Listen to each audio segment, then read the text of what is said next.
کسی نفسیاتی ڈاکٹر کے پاس ڈپریشن کا ایسا علاج نہیں ہے جو ان دو آیتوں میں چھپا ہوا ہے. آج کل ڈپریشن، اسٹریس بین الاقوامی بیماریاں بنی ہوئی ہیں، پتہ ہے آپ کو. اور میں بار بار کہتا ہوں یورپ اور مغربی ملکوں میں اسٹریس اور ڈپریشن کی بیماری یہاں سے بھی زیادہ ہے. اور وہاں کے جو ڈپریشن کے مریض ہیں نا وہ بہت ہی عجیب سے ہوتے ہیں، بہت ہی آؤٹ ہوتے ہیں. وہ پھندے لٹکا کے رکھے ہوئے ہوتے ہیں کہ کسی بھی وقت لٹک سکتا ہے. یہ اس طرح کے کیسز ہیں وہاں پہ. تو یہ دو آیتیں ایسی ہیں. نمبر 1 وَشَاوِرْهُمْ فِي الْأَمْرِ، کام جب کرنے کا ارادہ ہو تو کامیابی کے تمام اسباب اختیار کرو جن میں ایک مشورہ بھی ہے. سمجھ رہے ہو؟ کامیابی کے تمام اسباب. اسی آیت کی تشریح میں ایک حدیث کو بھی میں لاحق کر دیتا ہوں. نبی صلی اللہ علیہ وسلم نے فرمایا دع ما یریبک الی ما لا یریبک. ایک کام آپ کرنے جا رہے ہو لیکن اس میں رسک ہے، نقصان کا اندیشہ ہے، لیکن فائدے کا بھی بہت زیادہ چانس ہے، لیکن اس کا بھی خطرہ ہے کہ نقصان ہو سکتا ہے. دوسرا کام ہے جس میں فائدہ کم ہے لیکن نقصان کا چانس نہیں ہے. تو نبی صلی اللہ علیہ وسلم نے حکم دیا وہ کام کر لو فائدہ کم ہو، نقصان کا چانس نہ ہو، اور اس کام کو چھوڑ دو جس میں تردد ہے کہ چھکا لگ گیا تو بہت. جیسے کچھ ایسے کاروبار ہوتے ہیں نا، لوگ کہتے ہیں ابے بھائی یہ تو ابھی دیکھنا ڈبل ہو جائے گی قیمتیں. آپ کہتے ہو یار اس کا بھی تو چانس ہے کہ نہ ہو، پھر تو کوڑیوں کے دام بھی نہیں بکے گا. تو بھائی وہ کام کر لو جس میں فائدہ یقینی ہے، وہ کام چھوڑ دو جس میں تردد اور شک ہے کہ نقصان بھی ہو سکتا ہے. سمجھتے ہو کہ نہیں سمجھتے ہو؟ تو وشاورہم فی الامر کا مطلب کیا ہے؟ کامیابی کے جتنے بھی زمینی اسباب ہیں وہ پورے اختیار کرو. اس میں وظیفے نہیں ہیں، یہ ذہن میں رکھنا، جو گراؤنڈ ریئلٹی سے میچ کر رہے ہوں. مشورے کا مطلب کیا ہے؟ مشورہ جب لوگے نا تو اس کام کے پازیٹیو اور نیگیٹو تمام پہلو تمہارے سامنے آ جائیں گے. اس کے بعد تمہارے لیے فیصلہ کرنا آسان. فَإِذَا عَزَمْتَ فَتَوَكَّلْ عَلَى اللَّهِ. مشورہ لے لیا، اس کے پازیٹیو پہلو نیگیٹو پہلو سارے سامنے آ گئے، تو پھر نبی کی حدیث بھی اسی آیت کے ساتھ لاحق کر لیں، تردد والے کام کو مت کرو.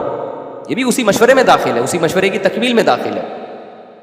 جس میں کم نفع ہو لیکن یقینی فائدہ ہو وہ والا کام کر لو. فَإِذَا عَزَمْتَ فَتَوَكَّلْ عَلَى اللَّهِ. اللہ کہتے ہیں اس کے بعد جب تم ان قوائف کو مکمل کرنے کے بعد فیصلہ کر لو تو پھر توکل کس پہ کرو؟ پھر نتیجہ اللہ پہ چھوڑو.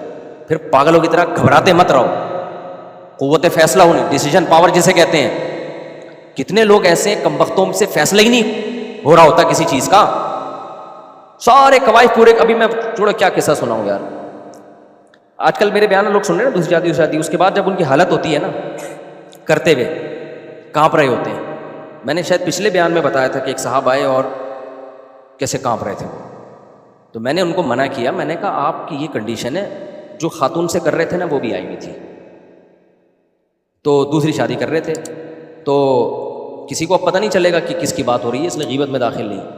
لیکن چونکہ یہ جو میں بات سمجھانا چاہ رہا ہوں نا اس سے اس کا گہرا تعلق. میں نکاح پڑھانے گیا تو وہ بیچاروں کی ہوائیاں نکل رہی ہیں. مجھے کہنے لگے کیا ہوگا دوسری کے بعد. میں نے کہا تو کرنے سے پہلے سوچنا ہے نا. نکاح نامہ تیار رکھا ہوا ہے، میں قاضی صاحب تشریف لا چکے ہیں، 2 ہفتے سے آپ نے ٹائم لیا ہوا ہے، دلہن بیٹھی ہوئی ہے، بیچاری طلاق یافتہ خاتون تھی، وہ دلہن بیٹھی ہوئی ہے. اب آپ مشورہ لے رہے ہو. کہہ رہے نہیں میں تو مشورہ تو بہت پہلے سے لے رہا ہوں. اس خاتون نے بتایا 2 سال سے یہ بندہ فیصلہ کر ہی نہیں پا رہا. بالآخر اس نے اب فیصلہ کیا تھا کہ جی مفتی طارق مسعود صاحب نکاح پڑھائیں گے، ہم سے ٹائم لیا. اب آ کے پھر یہ کہہ رہا ہے کہ کیا ہوگا. ایسے موقع پہ میں پتہ ہے کیا کہتا ہوں؟ میں نے کہا تو بہت برا ہوگا، یہ ذہن میں رکھنا. میں اس لیے ان کو پکا کرتا ہوں کہ تھوڑی سی آزمائش آئی نا یہ دوسری کو چھوڑے گا، مجھے پتہ ہے. پہلے طلاق یافتہ ہے، دوبارہ طلاق کا دھبا لگا دے. ان کی بات نہیں کر رہا، نارملی بات کر رہا ہوں. تو میں ڈرا دیتا ہوں. میں کبھی بھی دوسری آ رہا ہوں تو میں اپریشیٹ نہیں کرتا. میں یہ تو کہتا ہوں کام بہت اچھا کر رہے ہو، لیکن جب وہ پوچھتا ہے نا حالات کیا ہوں گے، میں بہت برے حالات ہوں گے. بھائی بہت برے ہوں گے، تیار رہو نا اس کے لیے. کیونکہ آپ اگر ذہنی طور پر ان حالات سے نمٹنے کے لیے تیار ہی نہیں ہو، آپ احمقوں کی جنت میں اگر ہو. میں اس کو بتاتا کہ جب تو کرے گا نا دوسری، تیری پہلی کو پتہ چلے گا اتنا خوش ہوگی کہ میں بتا نہیں سکتا. اتنا خوش ہوگی تیرے سالے آئیں گے مٹھائی کے ڈبے لے لے کے, کیا خیال ہے, اور کہیں گے یار پہلی دفعہ زندگی میں تو نے کوئی ڈھنگ کا کام کیا. اور تیرے سسر تجھے فون کریں گے بیٹا جو ہونا تھا ہو گیا, لیکن بہرحال میری طرف سے آپ کو بہت بہت مبارک. تو سب خوش ہوں گے, اور پھر ایک وہ رکھ لینا, کوئی شو رکھ لینا, کیا خیال ہے, کیا کہتے ہیں اس کو, ایک فنکشن رکھ لینا, سوری ایک فنکشن رکھ لینا, تو خوشی منانا. اگر میں اس کو اپریشیٹ کرتا اس طریقے سے, بعد میں جب یہ نہیں ہوتا تو وہ فوراً طلاق دیتا, اور کیا کہتا ہے بھائی مجھے یہ تو پتہ ہی نہیں تھا کہ ایسا ہوگا. تو جتنا ہونا ہوتا ہے نا اس سے ڈبل کر کے بتا رہا ہوتا ہوں میں, اس سے کیا کر کے بتا رہا ہوتا ہوں, ڈبل. تو وہ صاحب نا اچھے پکے اچھے خاصے کھاتے پیتا خاندان کا آدمی تھا. ابھی بات ہے تھوڑے دن پہلے کی. تو میں نے کہا دیکھ بھائی یہ ہوگا یہ, میں نے کہا میں بتاتا ہوں میرے ساتھ کیا ہوا تھا. ہمارے پسٹل نکل آئی تھی, ہمارے سسرال والوں نے بندوق نکال لی تھی کہ یہ جہاں ملے گا اس کو ماریں گے. کہہ رہے پھر کیا ہوا؟ تو میں نے کہا پھر یہ ہوا میں موسٹ وانٹیڈ بن گیا, گریبان کھلا ہوا تھا میرا, تو چھپتا پھر رہا تھا میں کہ مار نہ دیں کہیں. پھر جب 2-3 دن گزر گئے, میں نے کہا تھوڑا جوش ٹھنڈا ہو گیا ہوگا, تو انہوں نے کہا چھوڑو دوسری کو یا پہلی کو, کسی کو بھی ایک کو چھوڑو. تو میں نے کہا, میں نے ان سے بولا کہ بم سے اڑا دو, چھوڑوں گا نہیں. ٹھیک ہے, قتل کر دو, قیمہ بنا دو, بھوری میں ڈال دو, یہ نہیں ہوگا, اس کے علاوہ کوئی اور بات. میں نے کہا تیرے اندر سوری ان سے تیرے نہیں, دل تو چاہ رہا تھا. میں نے کہا آپ کے اندر, کیونکہ ابھی سے تو طلاق سے بات اس کو سکھائی جائے نا, کیونکہ آگے سالوں سے یہی رسپانس, سالے یہ نہیں کہیں گے آپ جناب نے بہت غلط کر لیا, آپ جناب نے, وہ کہیں گے تو طلاق. میں نے کہا اس کو تو طلاق کا عادی بناؤ ابھی سے. تو میں نے کہا کہ دیکھیں یہ سب کچھ ہوگا اور آپ کو برداشت کرنا پڑے گا. آپ نے بولنا ہے ایسی کی تیسی, جو اکھاڑنا ہے اکھاڑ لو. نہیں مارتا کوئی گولی یار, ابے اپنی بیٹی کو کیوں بیوہ کرے گا وہ آدھا ادھر گیا ہے, آدھا ہے ابھی داماد, تو وہ آدھے کے چکر میں پورا داماد ہی غائب کر دے ایسا. لیکن پھر بھی احتیاط کر لو, اگر گولی کرے تو 1-8 ہفتہ میں ٹھنڈا ہو جائے گا, تو بھاگ جاؤ وہاں سے, خطرہ ہوتا ہے, بھاگ جاؤ یار. اور کیا, ایک صاحب کو میں نے مشورہ دیا ایسے ہی, وہ گولی لے کے بندوق لے کے سالے گھومنے, میں نے کہا بھاگ جاؤ. میں نے کہا 6 مہینے مارکیٹ سے شارٹ, تو وہ تھوڑے جذبات ٹھنڈے ہو جائیں گے, پھر وہ بولیں گے یار پہلے آدھا تو تھا, اب تو آدھے سے بھی گئے. گولی مارنے کے بعد بھی یہ خیال آئے گا ان کو, آئے گا کہ یار ہم تو بیٹی تو بیوہ ہو گئی, لیکن اب وہ زندہ نہیں کر سکیں گے تمہیں, تو بھاگ جاؤ. 6-7 مہینے سال کے بعد نہ ہوگا یہ کہ یار آ جا بھائی چھوڑ یار.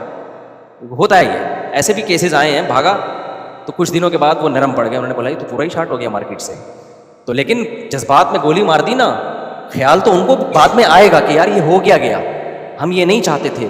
مگر میں نے کہا اس غم کا آپ کو ذرا برابر فائدہ نہیں ہوگا. وہ روتے رہے ساری زندگی, آپ گئے, جیل بھی ہوگی لیکن وہ تو ان کو ہوگی نا, آپ تو مارکیٹ سے گئے نا. ہم نے تو اپنے آپ کو مارکیٹ سے جانے سے بچانا ہے, ہمیں ان کے غم کا کیا لینا دینا, وہ جیل جائیں. آپ اس پہ خوش ہو رہے میرا سالہ مجھے مار دے گا تو جیل جائے گا, تو جیل جا کے آپ کو کیا قبر میں ملے گا, آپ تو گئے نا. اس لیے اپنے آپ کو سیو کرنا ہے, آپ کو اس کی فکر نہیں ہونی چاہیے. آپ کو کس کی فکر ہونی چاہیے, اپنی. میں نے ان سے کہا, میں نے کہا میرے بھائی بہت کچھ ہوگا, پٹ بھی سکتے ہو. اور میں نے خاتون سے کہہ دیا, میں نے کہا دیکھ لیں اس بندے میں مجھے کانفیڈنس نہیں لگا. وہ بڑے غصے میں نا, اس نے کہا 2 سال ہو گئے ان سے فیصلہ ہی نہیں ہو پا رہا. اب وہ جب اس کے تانے سنے نا انہوں نے, بندے نے, اس نے کہا بس ٹھیک ہے پھر پڑھا دینے کا, پڑھا دیں. میں نے کہا چلو اب کہہ رہے پڑھا دو, اتنا عرصے سے 2 سال سے ڈر کھا رہا ہے. میں نے کہا یہ سب کچھ تیار ہو, کہہ رہے ہاں. کافی جھٹکے لگتے تھے نا اس کو, کہہ رہے ہاں. اچھا مجھے اتفاق سے کہیں واش روم جانا پڑ گیا, یہ اس کی قسمت اچھی تھی خاتون کی. میں نے کہا میں آتا ہوں پھر میں نکاح پڑھا دوں. میں جب فارغ ہوا تو ہمارے جو ولید ہے نا لڑکا, اس نے کہا مفتی صاحب وہ بہت گھبرا رہا ہے اور اس نکاح کو ٹرخا دیں آپ.